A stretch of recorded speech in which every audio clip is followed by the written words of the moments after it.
Writing this speech was a struggle to put aside my pride and acknowledge my imperfections. I'm so thankful that God loves me as an imperfect person. Being a Christian means that I don't have to be perfect. I can come to Him as myself, and He accepts me as I am. In this, I should accept others just as they are. I also sometimes use Christianity as a source of pride. However, just because I call myself Christian doesn't mean that I'm better or more worthy than others for God's love.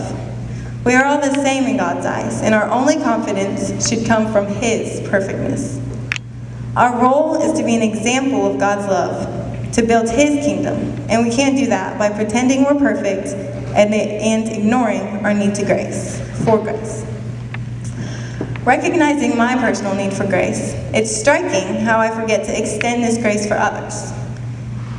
I used to tear others down, whispering small comments about their imperfections. But Matthew 7:4 says, "How can you say to your brother, 'Let me take the speck out of your own eye,' when all the time there's a plank in your own eye? You hypocrite. First take the plank out of your own eye, and then you will be able to see clearly to remove the speck from your brother's eye." We need to ask ourselves, how many times in the last week have we looked at someone else and announced their faults to a friend? Or laughed with a friend at someone else? Who are we to judge others? This reminds me about this summer at running camp. I shared a tent with one of my teammates who I had never been really close friends with, but as the week went on, we became closer and closer. We got along well, and I really enjoyed her presence. One night, as we were about to pass out from exhaustion, I realized why this girl was so fun to be around. All week that I was with her, I had never once heard her shed a bad word about anybody else. She never gossiped about anyone. I'm thankful for friends like this, who accept my imperfections and don't tear others down to build our own relationship. Sometimes I think we feel false closeness to people in our relationships, earned from gossiping about others.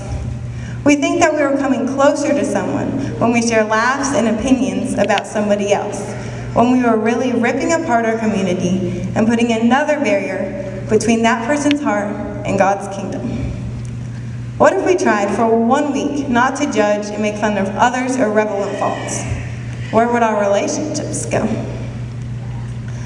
We get so caught up in why this person is weird or how this person did a bad thing that we forget to love people. Wasn't this Jesus' second greatest commandment, to love your neighbor as yourself? How can we further God's kingdom by giving Christians a bad reputation as judgers and condemners? Our only job is to love people, and we can't do that by laughing at their faults and tearing them down.